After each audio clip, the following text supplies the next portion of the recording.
মরক্কোর বিপক্ষে ম্যাচ দিয়ে বিশ্বকাপ মিশন শুরু করছে ব্রাজিল। এর আগের দুটো বিশ্বকাপে সেলেসাওরা টপ ফেভারিটের তালিকায় থাকলেও এবার কিন্তু সেভাবে তাদের নিয়ে আলোচনা হচ্ছে না। আর এই বিষয়টাকেই ক্যাশ করতে চায় 5বারের বিশ্ব চ্যাম্পিয়নরা। অর্থাৎ নির্ভর হয়ে মাঠে নামার যে সুবিধা, সেই সুবিধাটাই নিতে চান কার্লো অ্যানচেলত্তি। হেক্সা মিশনের প্রথম ধাপ পূরণে মাঠে নামছে ব্রাজিল, তবে তার চেয়েও বেশি আলোচনায় নেইমার জুনিয়র।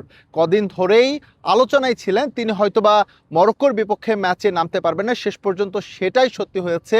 পায়ে তার যে মাংসপেশিতে যে চোট রয়েছে সেটা পুরোপুরি সেরে না ওঠায় মরক্কোর বিপক্ষে তাকে রেখেই স্কোয়াড সাজিয়েছেন কার্লো অ্যানচেলত্তি। মরক্কো ম্যাচে নেইমারের অনুপস্থিতি আমাদের ভোগাবে, তবে আমার বিশ্বাস নেইমার দ্রুতই ফিরে আসবে এবং ব্রাজিলকে সাহায্য করবে পরবর্তী ম্যাচগুলোর জন্য। এই ম্যাচে নেইমারের অভাব তার সতীর্থরা কতটা পুষিয়ে দেবেন সেটা বলে দেবে সময়। তবে কার্লো অ্যানচেলত্তি তার হাতে এই মুহূর্তে যে রিসোর্স রয়েছে তাদের উপরই সম্পূর্ণ আস্থা রাখতে চান। ফরমেশন হতে পারে 4-2-3-1। সেক্ষেত্রে আক্রমণ ভাগের মূল দায়িত্বে থাকবেন ম্যাথিউস কুনিয়া, লেফট উইংয়ে যথারীতি থাকবেন ভিনি জুনিয়র এবং রাইট উইংয়ে থাকবেন রাফিনিয়া, আর মাঝখানে দেখা যেতে পারে লুকাস পাকেতাকে।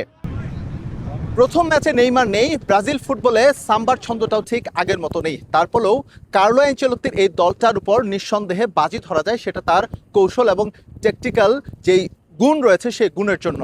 অন্যদিকে মরক্কো দুর্দান্ত একটা দল, তারাও যথেষ্ট ভালো প্রিপারেশন নিয়ে বিশ্বকাপে এসেছে। সুতরাং মিটলাইফ স্টেডিয়ামে ব্রাজিলের প্রথম ম্যাচটা যে একেবারে হাত দিয়ে লড়াই হতে চলেছে সেটা বলা যায় নিঃসন্দেহে। তবে একটা স্বস্তির খবরও কিন্তু রয়েছে।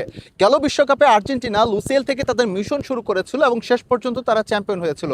ব্রাজিলও এবার তাদের মিশন শুরু করছে এই ফাইনাল ভেন্যু থেকে। সুতরাং 19 জুলাইয়ের যে ফাইনাল হবে সেই ফাইনালে শেষ পর্যন্ত ব্রাজিলের হাতে যদি শিরোপা দেখা যায় তখন কিন্তু অবাক হওয়ার কিছুই থাকবে না।